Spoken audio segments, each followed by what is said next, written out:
Hi everyone, I hope you all are having a great Sunday.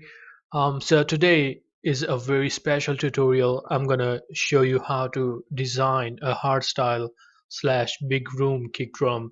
It's gonna be a very interesting tutorial with a lot of different processes.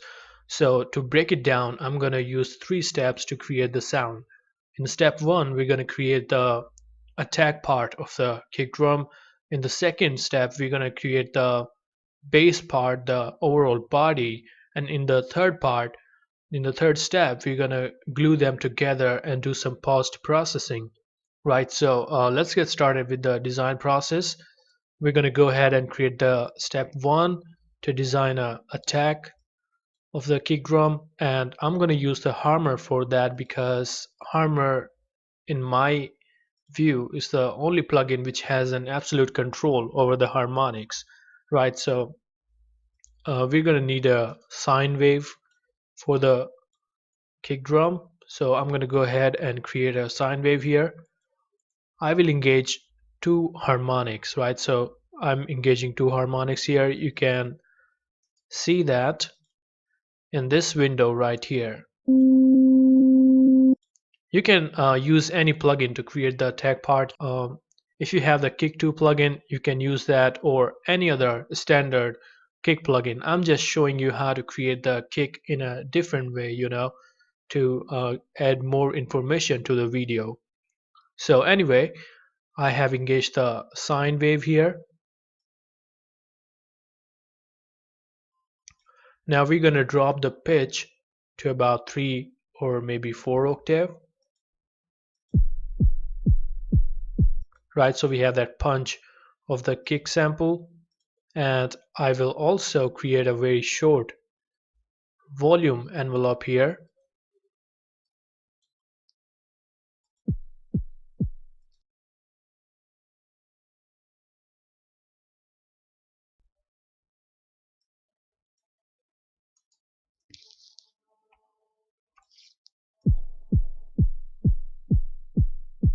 Right, now let's engage some more harmonics here, some more processing.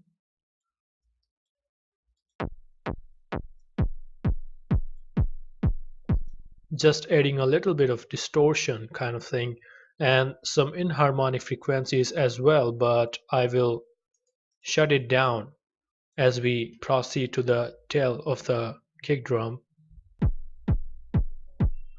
Right, so we have a nice punchy kick drum here. Now let's go ahead and apply some distortion here.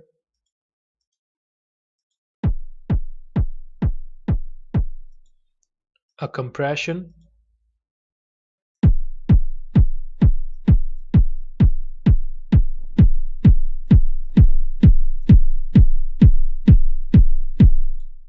Right, so we have a nice punch in the kick drum. Maybe we should drop some of the level of the low end using a EQ here.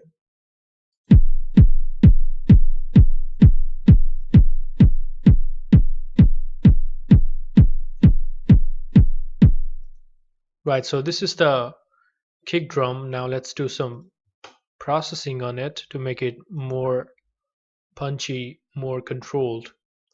Or maybe let's just leave it here for now. We will do it according to the bass we have later on. So now let's work on the bass of the hardstyle kick drum, and I'm going to use the massive for that because it has a very cool sonic character that can be very useful to create the sound. Alright, so for the first oscillator I'm going to use the rough math third. In the band modulation, for the second one I'm going to use the polysaw, and for the third one I will use let's use a simple sine and triangle. Alright, so now we have set our oscillator. Let's drop the pitch here. The first oscillator to -12, second -12 as well.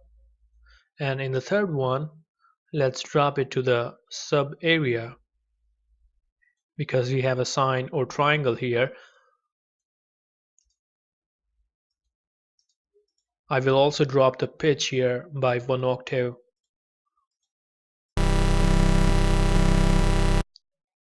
So we have a very crispy sound here. Now let's go ahead and design the envelopes.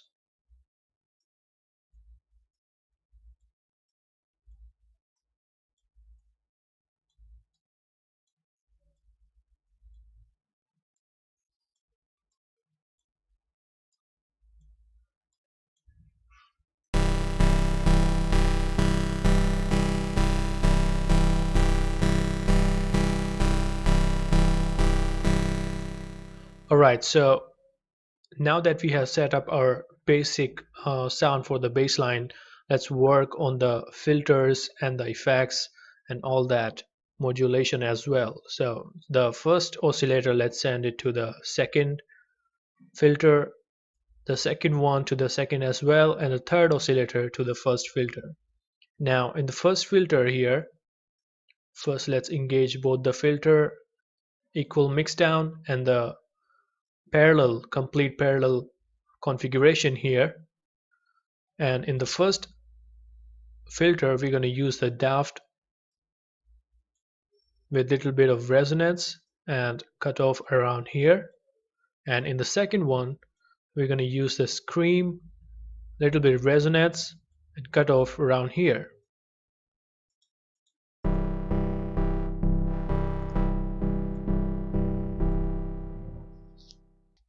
The reason why I did it is because I wanted to cut some of those high frequencies, because later on we will engage some distortion in it, which will add more harmonics, the artificial or let's say analog harmonics. So now let's go ahead and assign the keyboard tracking to the filter of the scream filter. Cut off here.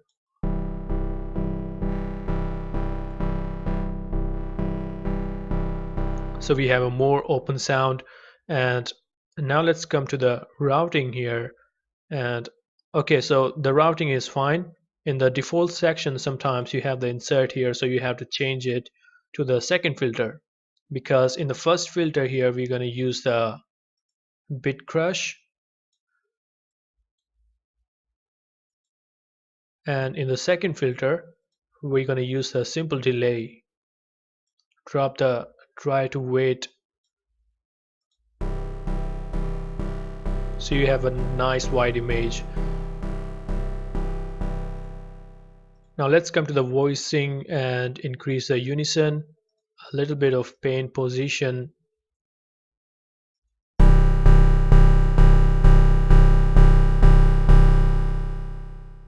Alright, that's fine. Increase the bit crush amount. Alright, that's fine. We will also use the feedback here to get a nice attack.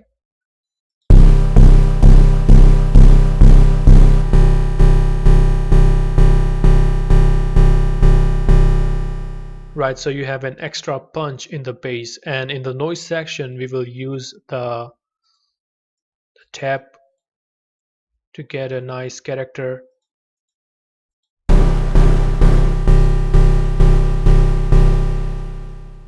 Alright, so this is the basic bass. Now let's go ahead and create the modulation.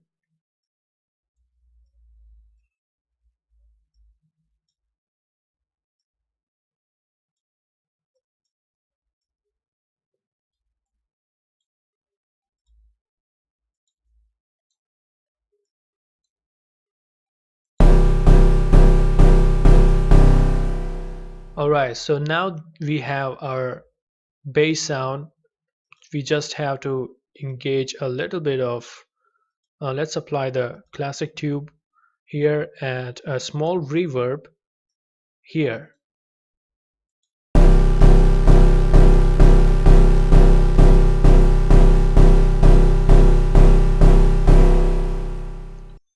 Alright, so now let's hear it with the kick drum.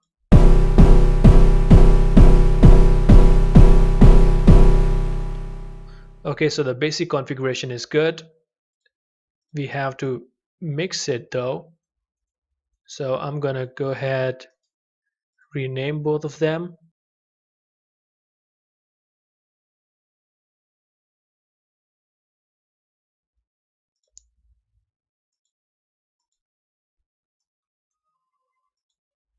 And route it to the mixer channel.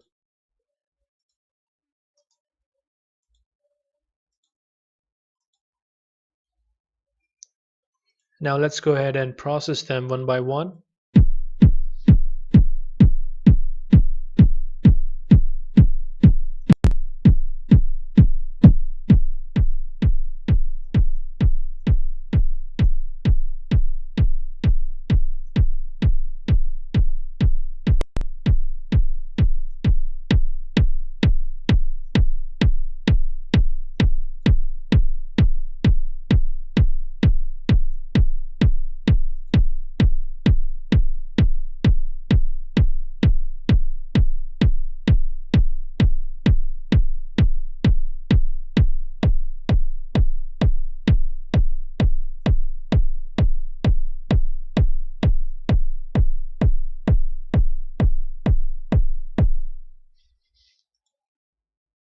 I have done these cuts here because I wanted to give this space to the bass, right? So let's go ahead and work on the bass line. First of all, I will apply the VC670 compressor here, one of the best compressors ever made, the hardware one, the Fairchild 670, but the emulation by the T-Rex is also very amazing.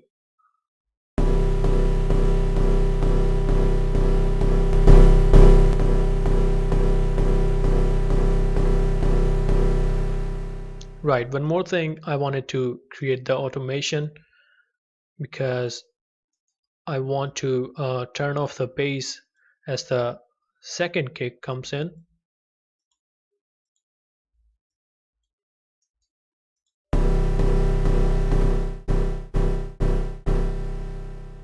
Right. Um, After that, I will let's apply some more. Let's apply the EQ first.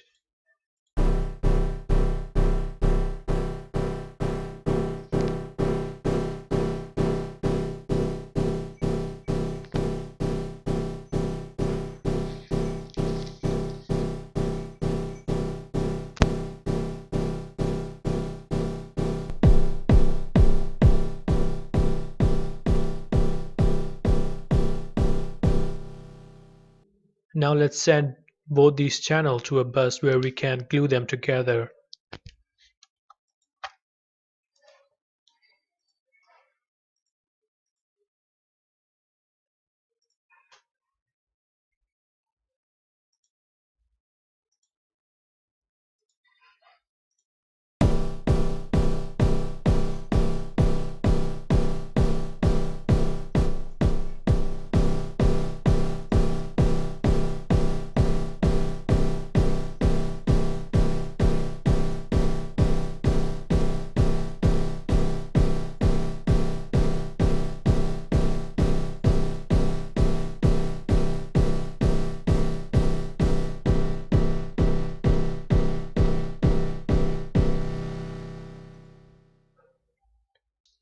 And now let's apply some final post-processing on the combined channels.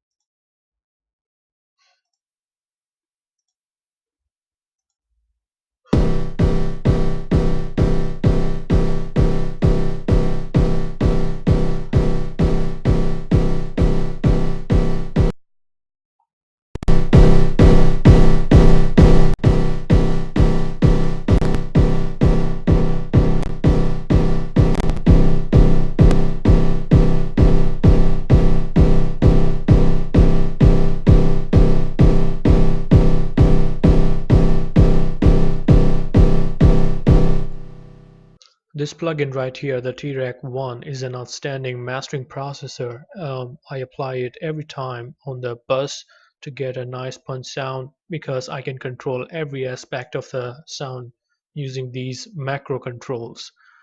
So this is the rough sound design of the sample. I guess I have got a lot of high end there.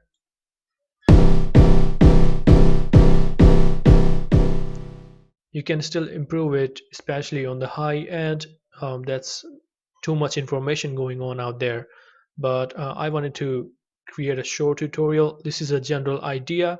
Now you can play with the settings, add more layers, maybe distortion, or add different baseline, right? And one of the cool thing that I like here is about the Harmor that you can change the distortion type from here and get different punch for the kick sample.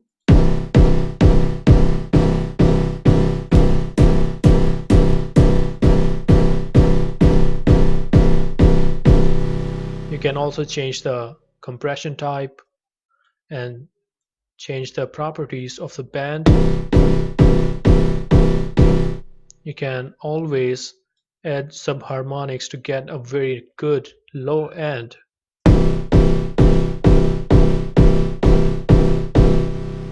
Right, so this is why I used Harmor instead of Kick2 or any drum synthesizer plugin, because there is too much to play with. So this is it for this video. I'll see you around with some more cool tutorials. Have a good day.